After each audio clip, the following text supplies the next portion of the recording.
Chers amis, bonjour et bienvenue dans Épiscorama avec Monseigneur François Touvet, évêque de Châlons. Monseigneur, bonjour. Bonjour Florent et bonjour à tous nos auditeurs. Alors nous sommes réunis pour le dernier Épiscorama de l'année, puisqu'après c'est la trêve des confiseurs. Et je vais vous poser des questions sur votre programme de janvier. Parce que donc Déjà, voilà. J'ai appris que début janvier, vous alliez vous envoler pour des contrées lointaines. Vous partez au Vietnam. Est-ce que vous pouvez nous en dire quelques mots ?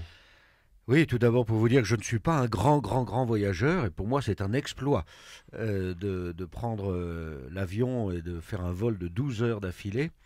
Je vais effectivement au Vietnam, non pas pour me promener, mais pour visiter l'église du Vietnam et en particulier aller passer une bonne semaine au berceau de la congrégation des Sœurs Amantes de la Croix de Xuan Loc.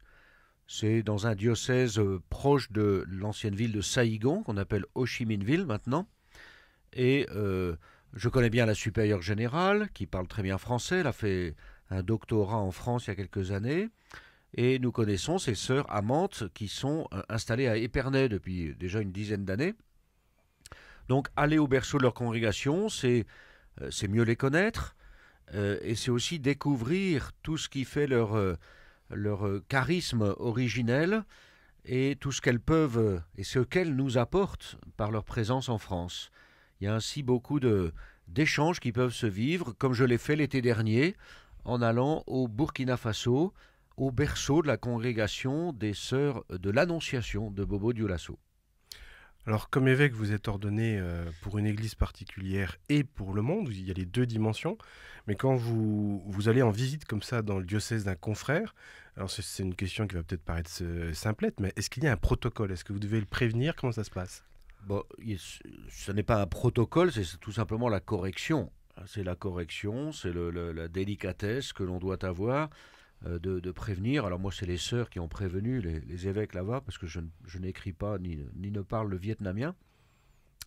Et effectivement, l'évêque est prévenu de ma visite, de ma venue, parce que nous sommes des frères au sein du collège épiscopal, tous en communion autour de l'évêque de Rome.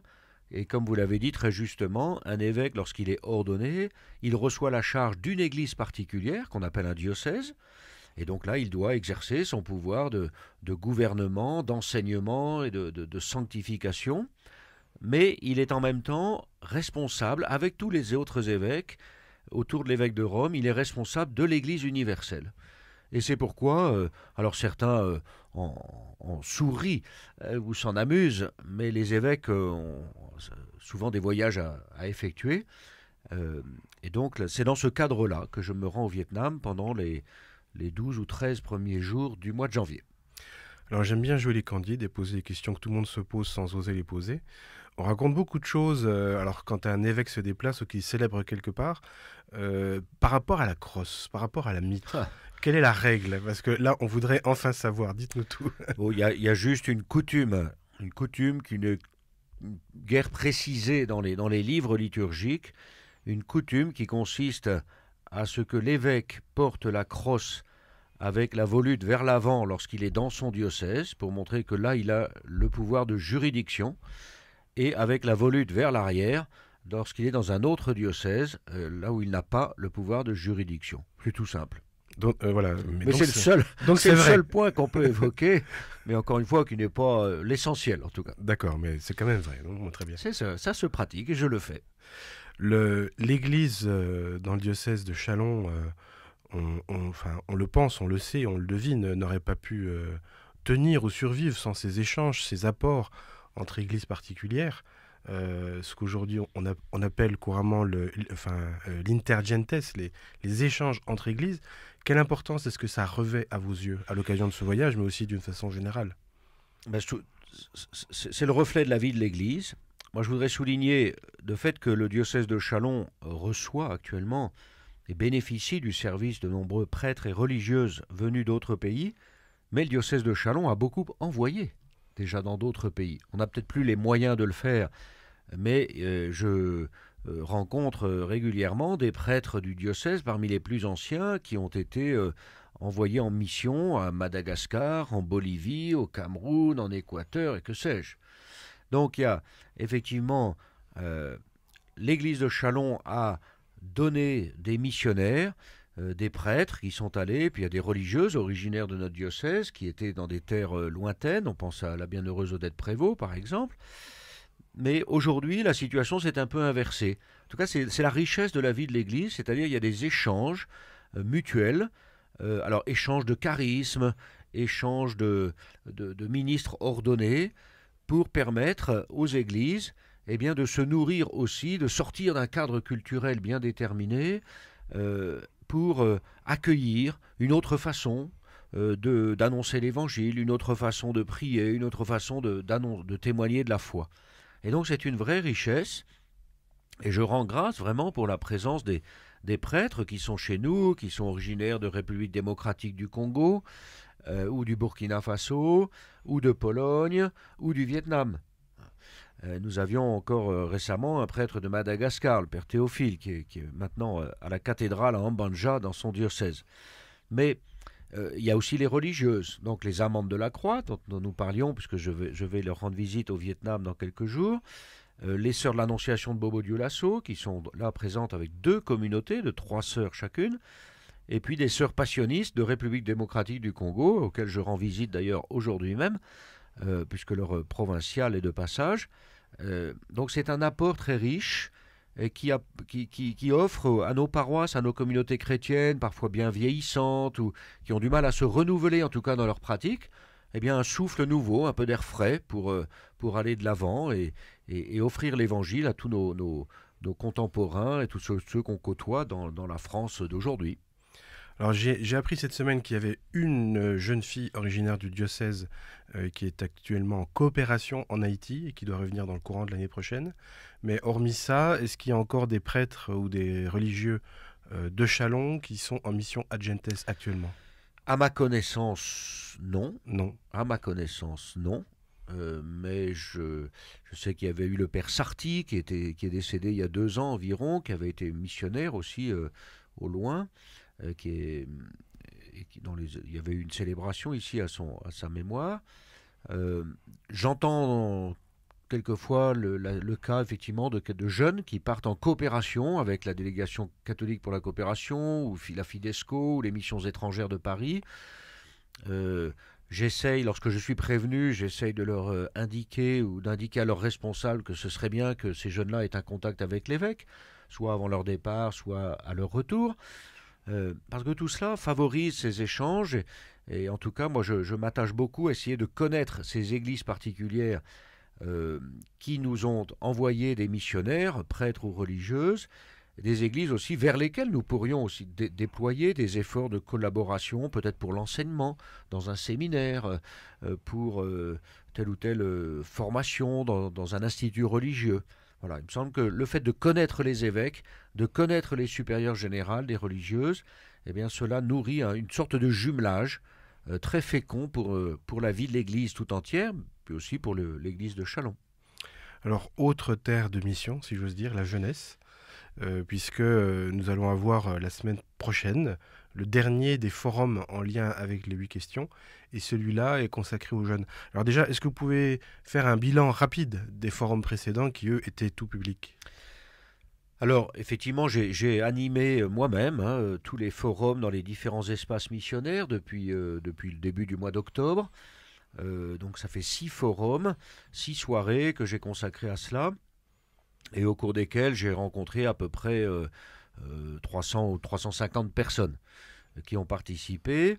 J'ai voulu animer cela de façon un peu ludique et dynamique pour faciliter la circulation de la parole, et les personnes étaient invitées à se saisir d'une des propositions que j'avais retenues après l'Assemblée diocésaine et à essayer de la travailler, enfin de donner quelques points de repère immédiats pour une éventuelle mise en œuvre.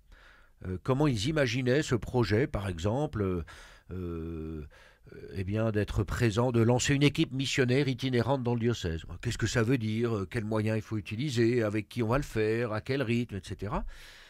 Donc j'ai recueilli toutes ces fiches projets qui ont été complétées, et puis je suis en train de les lire et de les relire pour repérer des éléments intéressants qui me permettront aussi de faire des choix après dans les propositions que je ferai au diocèse au printemps. Alors maintenant vient le forum des jeunes. Alors entendons-nous bien, les jeunes, ce sont des jeunes adultes de 18 à 35 ans environ. C'est pas non plus une limite infranchissable. Et je souhaite recueillir aussi leurs propositions, leurs réflexions, leurs projets, leurs rêves, leurs attentes par rapport à l'Église pour maintenant et pour les années qui viennent, parce que c'est avec eux que je vais bâtir l'Église de demain. C'est avec eux. Moi, je suis extrêmement reconnaissant et admiratif devant le dévouement, la persévérance, la fidélité des plus anciens dans nos communautés chrétiennes, les fidèles laïcs, qui sont dans les équipes de conduite, qui animent toutes sortes d'équipes dans les paroisses, les prêtres aussi, bien sûr. Mais là, j'essaie de m'associer les forces les plus jeunes pour engager cette réflexion, enfin la poursuivre et engager les années à venir pour la mission, toujours pour l'annonce de l'Évangile. On peut rappeler le lieu, l'heure, la forme? Oui, bien sûr, ce forum, il se tiendra à l'Évêché, à Châlons, 20 rue de l'abbé Pierre Gillet, le mercredi 18 décembre à 19h. Et chacun est invité à venir, surtout avec sa joie, avec sa foi, avec sa confiance dans l'Église, enfin peut-être aussi ses questions d'ailleurs. On a pensé faire une petite fête de Noël en même temps, donc chacun peut apporter un petit cadeau qui sera offert à un autre participant, voilà, valeur 5 € maximum, enfin vraiment une petite bricole, histoire symboliquement de s'échanger quelques cadeaux. Et l'idéal, c'est de s'inscrire sur Internet, sur chalon.catholique.fr. On peut contacter le diocèse ainsi pour savoir un peu qui sera là, de façon à mieux organiser la soirée. Oui, parce qu'il y a un repas, donc il faut quand même... Voilà, on commence par partager quelques petites gourmandises. Très bien. Donc voilà, ce forum, on espère que vous viendrez nombreux. Si vous avez entre 18 et 35 ans, n'hésitez pas, c'est l'occasion. Vous espérez quoi, vous, personnellement, pour l'Église de demain? Tiens, ça c'est une question que je me pose. Eh oui, alors, j'espère trouver là un élan de créativité qui me comble de joie, de confiance, d'espérance, en me disant, effectivement, voilà tous ces jeunes, on dit toujours que les jeunes ne sont pas là dans l'Église, qu'ils ne s'expriment pas, qu'on ne sait pas ce qu'ils veulent, etc. Et là, justement, je souhaite dans cette rencontre pouvoir recueillir leurs paroles et leurs rêves, leurs questions, de façon à faire l'expérience de ce souffle créateur qui est l'Esprit Saint, et qui peut nous conduire, nous permettre d'entrer dans une nouvelle étape pour la mission. Donc j'attends des idées nouvelles, j'attends des idées tout à fait, des choses un peu inattendues même, pourquoi pas, pour discerner ensuite si nous pouvons nous lancer, si cela est bien pour l'Église, bien pour l'annonce de l'Évangile, si cela correspond à la mission que le Christ nous a confiée, si ce n'est pas une idée un peu loufoque, et de façon à pouvoir les mettre en pratique, en choisir quelques-unes et les mettre en pratique. Très bien, écoutez, on peut aussi prier pour ce forum et pour toutes les idées qui vont en sortir. Bien sûr, invoquons ce souffle. Et donc c'était notre dernier rendez-vous de l'année. Le prochain sera fin janvier, le temps pour vous de revenir du Vietnam. Voilà. Et en attendant, on souhaite à tous nos auditeurs de bonnes fêtes de fin d'année. Bonne fête de fin d'année, surtout un joyeux Noël, une belle fête de la Nativité, que chacun accueille le Sauveur dans son cœur et dans sa famille, dans sa communauté. Puis des vœux de paix, de confiance aussi pour la nouvelle année. On vit des périodes un peu troublées, mais je crois que la paix et la confiance que nous donne le Seigneur seront bénéfiques à tous. Monseigneur, merci. Merci. Et rendez-vous fin janvier pour un nouvel épisode d'Episcorama.